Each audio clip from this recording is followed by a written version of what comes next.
So welcome back to this week's review of the new Shogun series. And each week I've just been talking about each new episode that releases. And this week I decided just to go straight to talking about the spoilers. And the reason is that right in the beginning of this episode, something happens and it really wouldn't make sense not to mention it. Anyway, this is my full spoiler review of episode 5. So at the end of episode 4, it ended with Toranaga's son, Nagakado, killing Jozen. And according to Mariko, this act was said to be the means for a war. It is war. And last week, I said that that statement was a bit much. And that's because Jozen insulted Nagakado. So in the ways of the samurai, this revenge is actually warranted. And people back then in feudal Japan were killed for much less. And samurai really viewed insults as serious. He really had to do something. And even though it was horrific, in a way Nagakado showed Jozen mercy. And this was because he didn't make him suffer long. And if you read the novel, Jozen's death in that was way more brutal. He was tortured and humiliated and just pretty much left to die and suffer. His death was not quick at all. And episode 5 is titled Broken to the Fists. And here we see Toranaga return as he was missing from the previous episode. He was only shown in the beginning. And immediately, it's shown that Toranaga is pissed off about his son killing Jozen. And he uses the phrase of being broken to another man's fist like a hawk. And this is when describing how he thinks Nagakado's actions were greatly influenced by Yabushige or Omi. But it's also revealed that Toranaga secretly is happy with what his son did, because now it's gonna force the council to attack him from Osaka. And this would be instead of him having to attack Osaka, which would be a much more difficult task.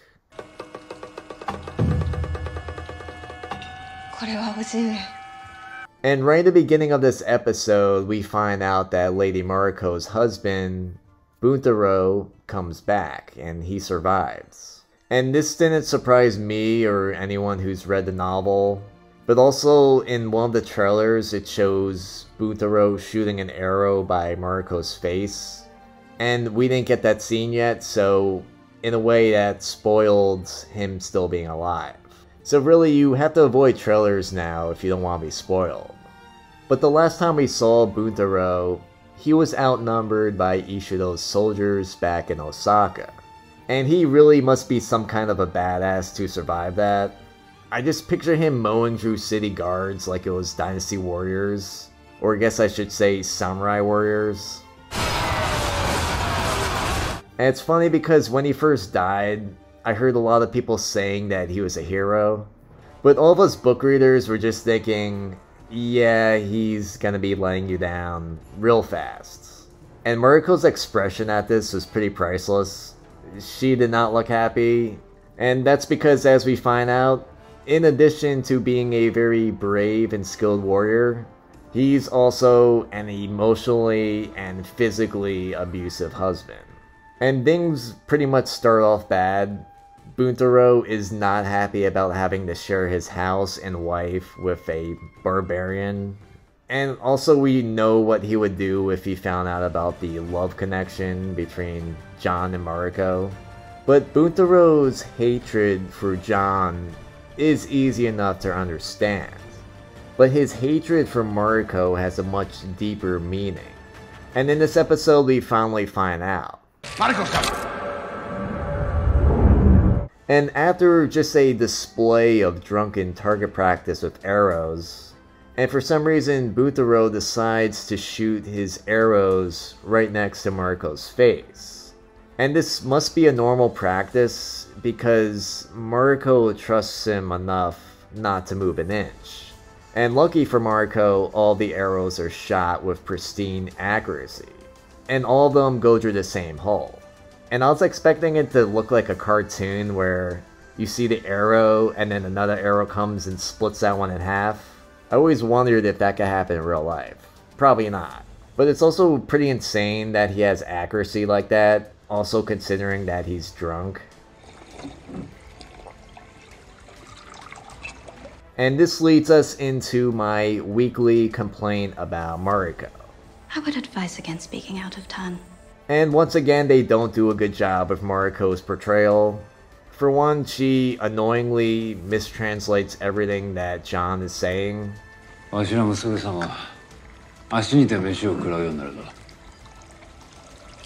say? Perhaps it is getting late. And I will say, sometimes it is just to prevent a fight, but still, it just shows dishonesty. But what I thought was insane is, by the end of this episode, she says that she's not going to communicate with him anymore. And I don't see how that's going to work, considering she's the only one that could really communicate with him, besides the Portuguese that want to kill him. And who's he going to learn Japanese from now? I would not expect for you to understand. And shouldn't he be learning Japanese? But also, by this time in the story, there really should be some kind of a love story. I mean, that is part of what Shogun is. And I'm actually just starting to think that they might just skip over that aspect altogether. And that's because, by this point in the story, John would just be infatuated with Mariko. And also, Mariko would be showing some kind of love for John. And even just a little affection. But also, just the fact that John doesn't care about Mariko's dark past. He's the one person who loves her no matter what. I think that should have done something to her, but by the end of this episode, she's still ice cold. But from this day forward, the only words we share will be from others' lips.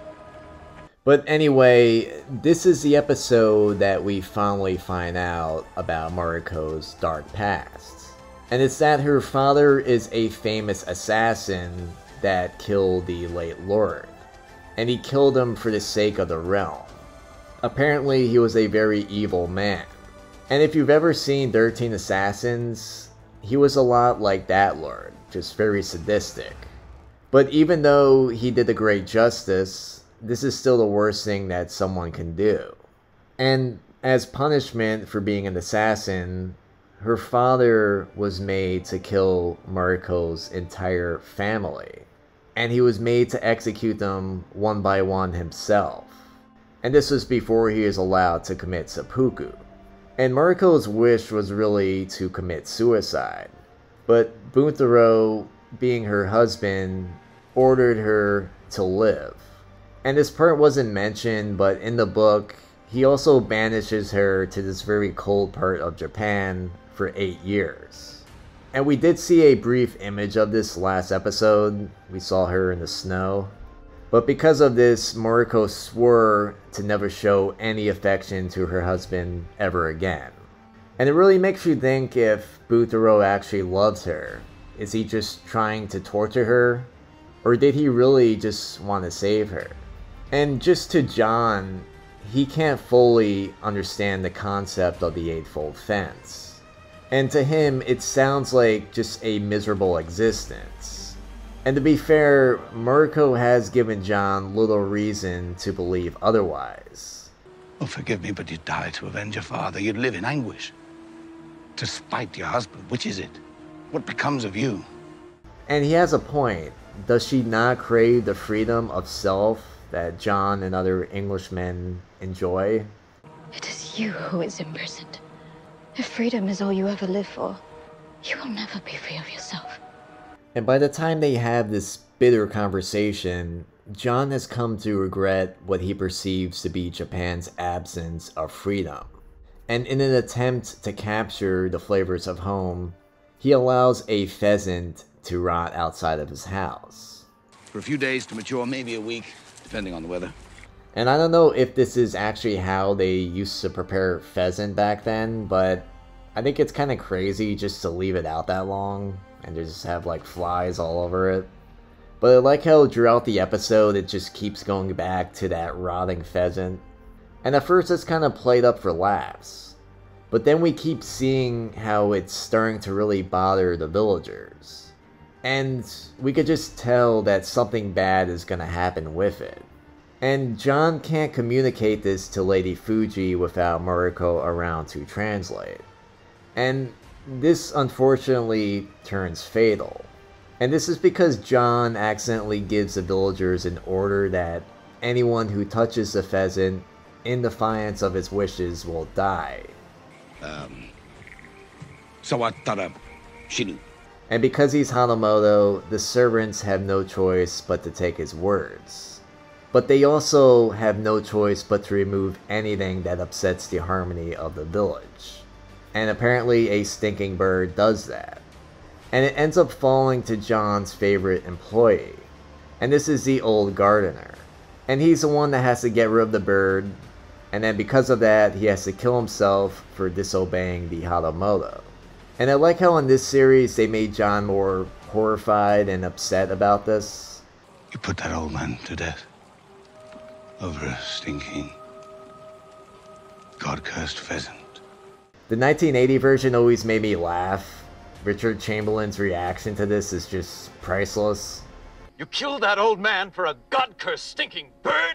And it's really frustrating because John knows that had anyone gone up to him and asked him, he would have been able to reply with, it wasn't a big deal.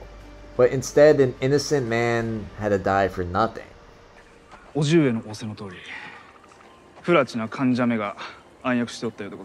But actually, the gardener's death turns out to serve a major purpose for Toranaga's cause. And we find out that Yabu and Omi have been looking for Toranaga's spy in their village. And that spy is Maraji. And he isn't a fisherman at all. In fact, he's a samurai working a deep cover assignment for Toranaga. And he uses the gardener's death, but also the chaos of the earthquake, and he uses it to plant incriminating documents in the wreckage of the deceased servant's home. And this ends the search. But John was really just upset with this, and you could just see it in the eyes of the actor of Cosmo. It's not just John's grief, but his fear. Fear that another mistake can cause another death. And the rules may be different for a ship's captain and a Hanamoto, but responsibility is a commonly held concept. And this episode did an excellent job in showing the great gaps in culture and the attempted bridging that makes John just so interesting to the rest of them. He greatly doesn't relate to their culture, and his carelessness got someone killed. Not only did it hit him due to the consequences of his actions, but he was also just given a good look at how people live and die. But despite that, he continued to be caring and endearing. And this really was my favorite scene in this episode. For all of John's lack of knowledge of Japanese culture and customs, John really does make attempts at trying to understand them. And he really does respect Fuji, and he does his best to appreciate her care for him and his house. And that's just some excellent character development writing. And this was after he slowly learns that in Japan, words do have consequential meaning. And this cultural understanding goes both ways. When you consider the entire geopolitical situation just surrounding John's arrival, despite him being really clever, Toranaga didn't know that the Portuguese were building a secret army using Japanese soldiers, and this is ordered to cement their so-called ownership of Japan. Toranaga too did not understand the ways of just dangerous foreign culture, and people died for this as well. And more deaths may be on their way. But I also just want to mention the really awesome earthquake scene. And it's scenes like this that I'm really glad that this show got a good budget. I thought it looked really good. And it's funny because in the 1980 version, they just shook the camera and that was supposed to be the earthquake. It was funny what passed as special effects back then. But this earthquake's also pretty important for the story. It gives John the opportunity to save Toranaga, and this gives him even more respect. But John also gives Toranaga the swords that were gifted to him by Lady Fuji. But also Mariko stated that these swords were pretty much worthless. Fuji-sama believes they were given to her father as a battle honor. The truth is he died a coward begging for his life. But her stating that kind of ruins this gift. So John just giving Toranaga worthless swords? I don't really understand why they had that. Her grandfather bought them from a drunken samurai for 3 bags of rice to spare her the embarrassment. And I also enjoy the exchange that we see between Toranaga and Yabu. Here Toranaga questions Yabu, saying that maybe it was him who manipulated his son into attacking Jozen. And Yabu's expression at this is pretty priceless. And Yabu deflects this by saying that his nephew Omi did it. And the way he's just talking fast shows that he's cornered by Toranaga and also guilty. And I just love this because Toranaga then praises Omi and he says to give him a promotion. And again, Yabu's mouth just gapes open.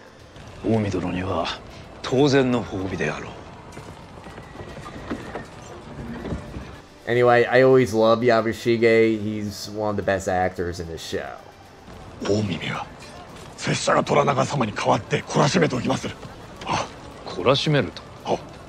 And it shows that even though Yabu can be clever, Toranaga is always just one step ahead.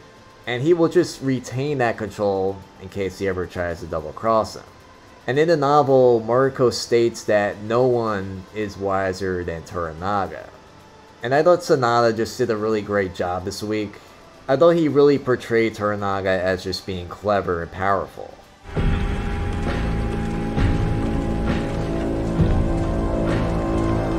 And returning from Toranaga's captivity, we see Lady Ochiba. This is the widow of the daimyo, and it's also the mother of the heir. And she arrives in Osaka, and suddenly she takes command of the Council of Regents.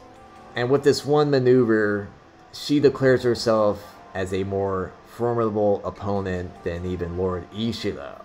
And this could be bad news for Toranaga, Mariko, and even John. But for the audience that like epic battle scenes, things might be about to get pretty good. So episode 5 was mostly used just to tie up loose ends. And there really wasn't much story progression, but there was a lot of progression with some of the characters. Anyway, even though I do have some concerns about where the show is heading and some of the characters, I still do look forward to the next episode and where the show will go. And things should really start to get interesting with the upcoming battles that are hinted at. But anyway, just let me know what you think of the show so far in the comments. Are you enjoying it? And like always, thanks for watching.